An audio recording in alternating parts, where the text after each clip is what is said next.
शिव कृपा द्वारा ही जन जन को मनोवांछित फल प्राप्त होता है। देवर्षि नारद के ये वचन अक्षरशः सत्य हैं। भोलेनाथ की कृपा के पात्र सदा संतुष्ट व सुखी रहते हैं। दुखी वे ही होते हैं जो शिव विमुख होते हैं, और ऐसे दुष्कर्मियों को कभी लक्ष्य प्राप्त नहीं होता। देवराज इंद्र और देवगण भी अभी तक द्विविधा के कारण लक्ष्य से दूर थे। इसीलिए वे कामदेव दहन के पश्चात ब्रह्मा जी की शरण में आए।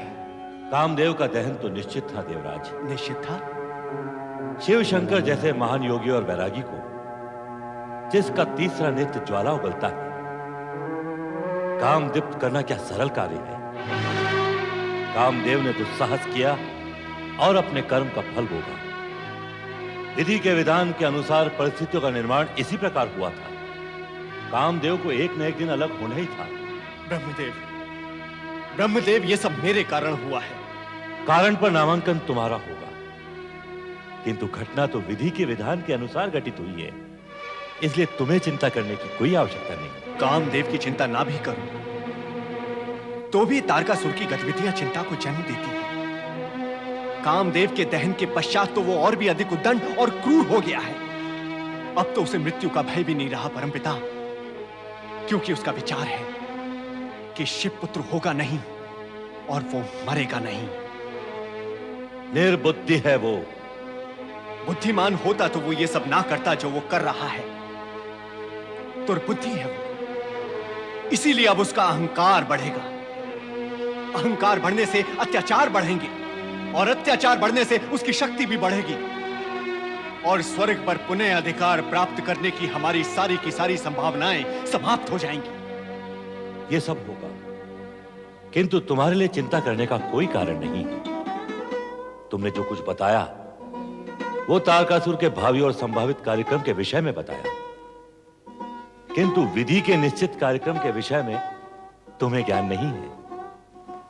हाँ परमपिता, वो तो नहीं है। तो फिर शांत हो जाओ। इस समय केवल यही संकेत दे सकता हूं तुम्हें कि काम दहन के पश्चात शक्ति स्वरूपनी पार्वती ने शिव को पति रूप में पाने के लिए कठोर तप करना प्रारंभ कर दिया है। ये तो हमारे पक्ष में शुभ लक्षण है। और तारकासुर के विषय में अशुभ। मैंने सदा इस सत्य को दोहराया है कि तप कभी व्यर्थ नहीं जाता। उसके शुभ परिणाम विलंब से ही सही, किंतु प्रकट अवश्य होते हैं। फिर भी क्या? अब भी मन में कोई शंका है? इस प्रसंग पर अनेक बार चर्चा हुई है, किंतु परिणाम कुछ भी नहीं निकला। काम दहन के पश्चात शिव पार्वती विवाह की सारी आशाएं धूमिल हो गई हैं परमपिता।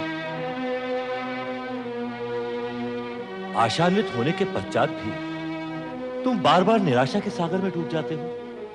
क्या तुम नहीं जानते कि शिव की कृपा से असंभव भी संभव हो जाता है? क्या तुमने शिव भक्त ऊष्मा के मृत पुत्र के जीवित होने की कथा नहीं सुनी?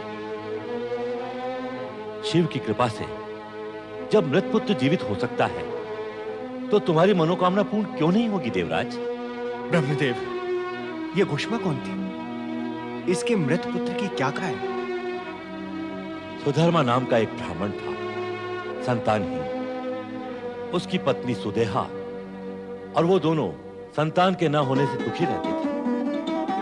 फिर भी सुधर्मा को आशा थी कि उसके घर पुत्र अवश्य होगा। एक बार आइए, धन्य भाग्य मेरे जो आपने मेरा आग्रह स्वीकार किया। अरे सुनती हो? अरे भाग्यवान, बाहर आओ, देखो कौन आया है। बाहर आए बिना बता दो कौन आए हैं। विराजी नहीं, सौभाग्यशालिनी नहीं, महान ज्योतिषी चंद्रवीर के दर्शन करने के लिए तुम्हें कुटिया से बाहर आना ही होगा। मैं इन्हें तुम्हारा भविष्य बताने के लिए साथ लाया हूँ। पल भर में बता देंगे कि तुम्हारा पुत्र इस आंगन में मीठी किलकारियां कब भरेगा। बाहर आओ।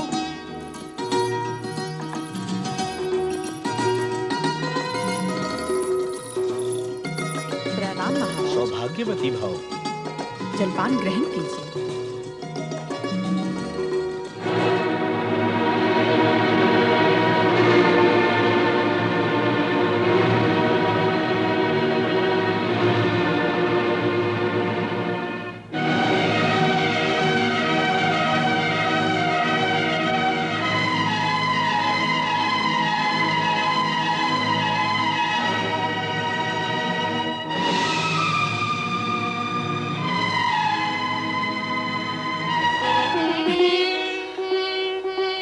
सौभाग्यवती तो मैं हूँ महाराज।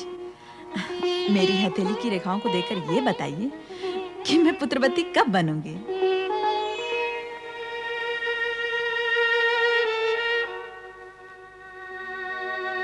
कुछ बताइए ना महाराज। मेरे भी घर आंगन में तोतले तोतले बोलों की मिठास कब गूंजेगी महाराज? कुछ बताइए ना देखकर।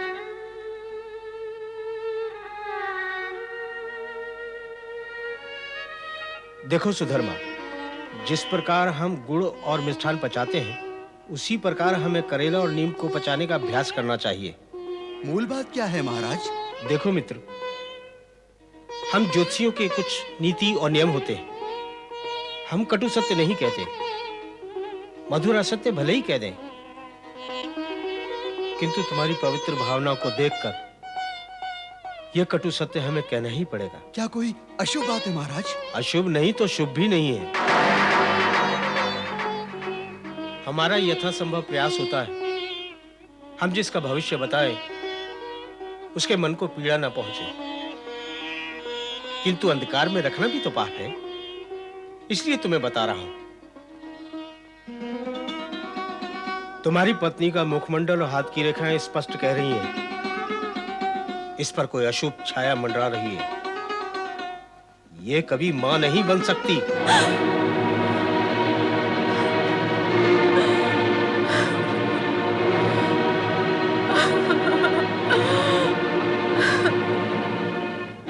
इतना ही नहीं, इसके हाथ से एक ऐसा कार्य होगा जो अमंगलकारी होगा, जिसका इसको प्रायश्चित करना होगा। इससे अधिक कटु सत्य और क्या कहूं।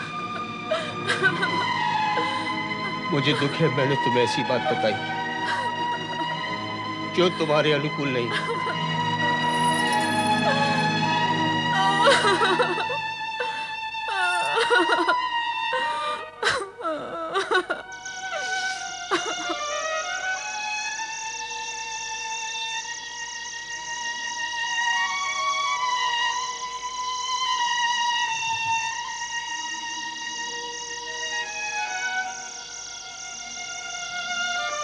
इस पर कोई अशुभ छाया मंडरा रही है। ये कभी मां नहीं बन सकती।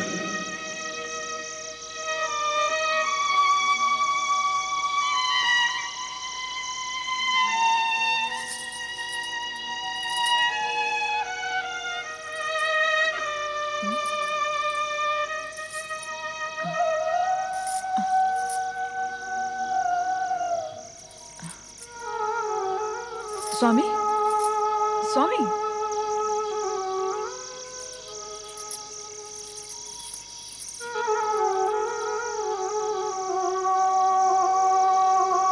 सुनो जी। हाँ? मैंने कुछ विचार किया है। वो तो मैं भी कर रहा हूँ। तुमने भी किया है? मैंने तो निर्णय ले भी लिया है। कैसा निर्णय? हमें संतान तो चाहिए ना, वंश चलना ही चाहिए। मैं चाहती हूँ तुम दूसरा विवाह कर लो। क्या? क्या कहा तुमने? मैं दूसरा विवाह कर लूं? घर में तुम्हारे लिए सौत ले आऊं? नहीं, कभी नहीं, असंभव। ये बात तो मैं स्वप्न में भी नहीं सोच सकता। तो क्या हम निसंतान मरेंगे? नहीं नहीं। हमारा वंश यही समाप्त हो जाएगा। तनिक सोचो, हमारे मुख में अग्नि कौन देगा? सुदेहा, ऐसी बातें करके मुझे विचलित मत करो।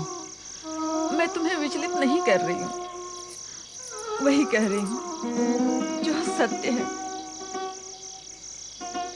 तुम ही बताओ, हमारे बाद हमारा नाम लेने वाला कौन रहेगा? कोई नहीं रहेगा। किंतु मैं दूसरा विवाह कैसे कर लूं? वैसे ही जैसे पहले किया था। अच्छा बताओ, इस जगत में ऐसा कौन नर नारी है जो संतान की चाह न रखता हो? संतान की चाह तो मुझे भी है, पर संकोच कैसा और विलंब क्यों?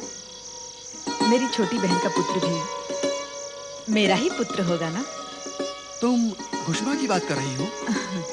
हाँ, तुम मेरी छोटी बहन से विवाह कर लो। वैसे भी उसे मैं सौत तो समझूंगी नहीं। छोटी बहन को सौत कौन समझता है? उसका पुत्र भी तो मेरा ही पुत्र होगा ना? ठीक है सुदेहा, तुम मेरी बात भी तो सुनो। मैं सुनने नहीं, अपनी सुनाने आई हूँ। हाँ कहो। कुछ कहने के पहले इतना अवश्य समझ लेना कि मैं अपनी बात मनवाकर ही मानूंगी। हाँ, घुष्मा परम शिव भक्त है। मैं कल ही उसके पास जाऊंगी। नारी त्याग, धैर्य, ममता और शालीनता की प्रतिमूर्ति होती है और ये ही उसके आभूषण है। अपने इन्हीं गुणों के कारण युग युग से वो अपने ममतापूर्ण और स्नेहपूर्ण शीतल स्पर्श से जगत को सुख देती आई है।